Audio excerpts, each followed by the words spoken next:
Halo sahabat, selamat datang kembali. Belut merupakan salah satu jenis ikan air tawar yang cukup banyak penggemarnya. Belut sangat baik dikonsumsi karena memiliki kandungan nutrisi yang baik untuk kesehatan tubuh. Terlepas dari manfaat dan kandungan nutrisi belut, ikan yang satu ini juga cukup enak untuk dikonsumsi loh. Rasa dagingnya yang kenyal dan gurih membuat siapa saja yang menikmatinya pasti ketagihan. Tidak heran kalau permintaan akan ikan belut semakin meningkat. Nah, kalian tertarik untuk budidaya belut, sahabat? Berikut adalah cara budidaya belut tanpa lumpur. Namun sebelum lanjut, klik like, subscribe, share, dan jangan lupa aktifkan tombol loncengnya, biar kalian jadi yang pertama nonton video selanjutnya.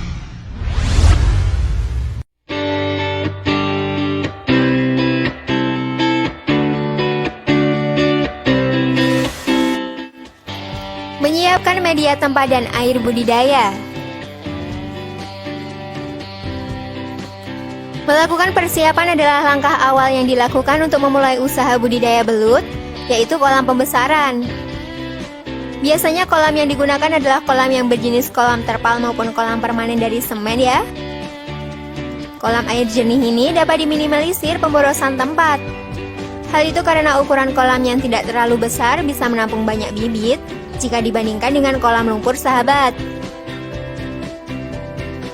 Jika kalian akan menggunakan kolam dengan air jernih, maka harus dibuat sebuah sirkulasi air yang baik ya. Hal itu agar bisa mengatur kadar pH di dalam air yang pastinya akan terganggu karena adanya pengeluaran lendir dari tubuh belut.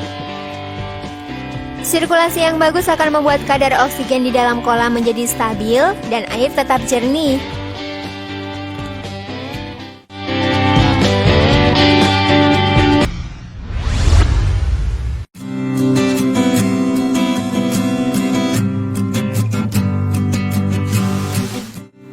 Pemilihan bibit belut.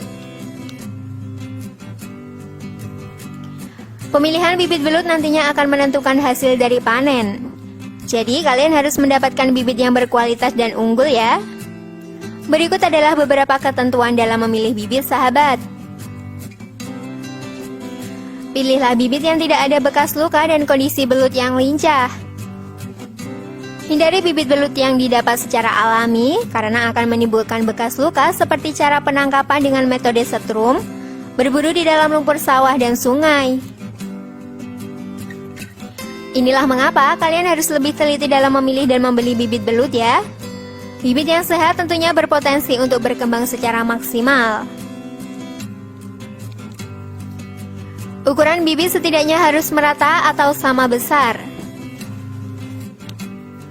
Tingkatan kanibalisme bisa diminimalisir dengan cara memilih ukuran bibit yang sama besar. Selain adanya kanibalisme, pemberian pakan tentunya juga tidak akan merata jika kalian mencampurkan bibit yang kecil dengan bibit yang besar di satu kolam yang sama ya.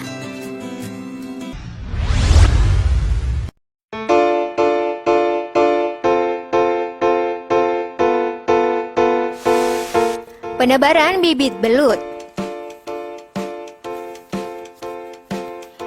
Cara budidaya belut tanpa lumpur ini dalam penebaran benihnya dapat lebih banyak loh. Hal ini jika dibandingkan dengan cara budidaya belut secara konvensional atau menggunakan lumpur.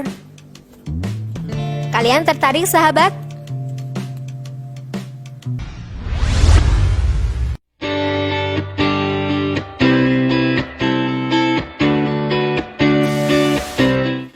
Pemberian pakan teratur.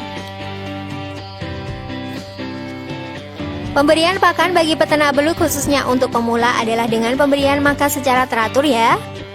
Hal ini sangat penting bagi tumbuh kembangnya belut. Pemberian pakan yang tepat akan menyebabkan keberhasilan dari budidaya belut akan lebih optimal. Kalian bisa memberikan beberapa jenis pakan alami seperti limbah ikan, bekicot, sisa cincangan dari daging ayam maupun pelet. Biasanya pakan akan diberikan secara berkala 3-4 kali sehari. Semakin besar dan semakin berumur bibit, maka jumlah pakan akan lebih sedikit.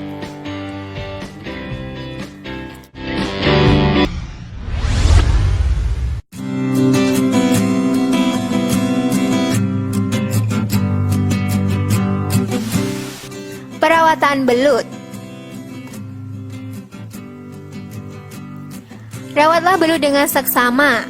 Perhatikan kualitas air, pemberian pakan secara teratur serta sesuai dengan takaran agar tidak menimbulkan air yang cepat kotor dan sifat kanibalisme belut ya. Perlu diketahui kebiasaan belut yang mengalami penyakit yaitu ditandai dengan belut terus bergerak pada siang hari dan aktif menyerang belut lainnya. Belut adalah binatang yang mengeluarkan lendir. Hal ini dikarenakan mekanisme tubuh untuk melindungi dirinya yang terbilang sensitif.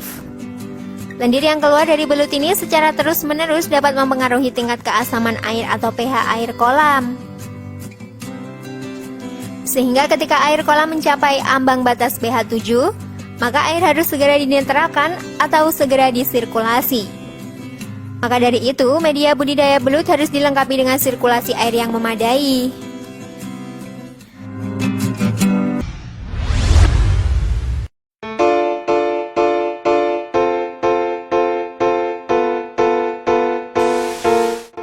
Panen ternak belut.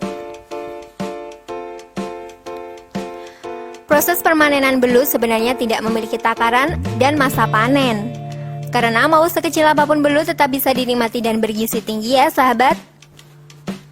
Namun agar panen yang didapati dalam jumlah maksimal, maka bisa melakukan panen setelah 3 hingga 4 bulan masa pemeliharaan.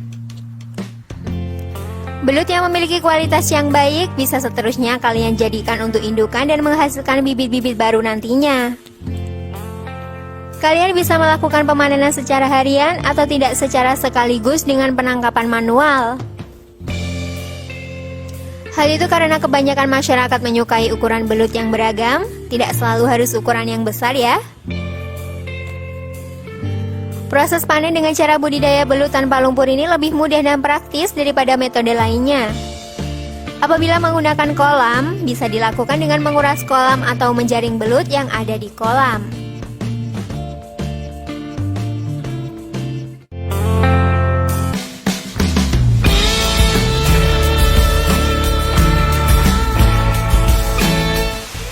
Nah, itulah tadi ulasan mengenai cara budidaya belut tanpa lumpur untuk pemula ya. Bagaimana? Apakah kalian sudah siap untuk budidaya belut tanpa lumpur, sahabat? Share pendapat menarik kalian di kolom komen ya. Semoga informasi tadi bermanfaat. Terima kasih sudah menyaksikan channel kami. Sekali lagi mari membangun channel Suksespedia dengan cara klik tombol subscribe, like, share, dan aktifkan tombol loncengnya. Sampai jumpa di video berikutnya. Jangan lupa tonton video-video yang lainnya ya.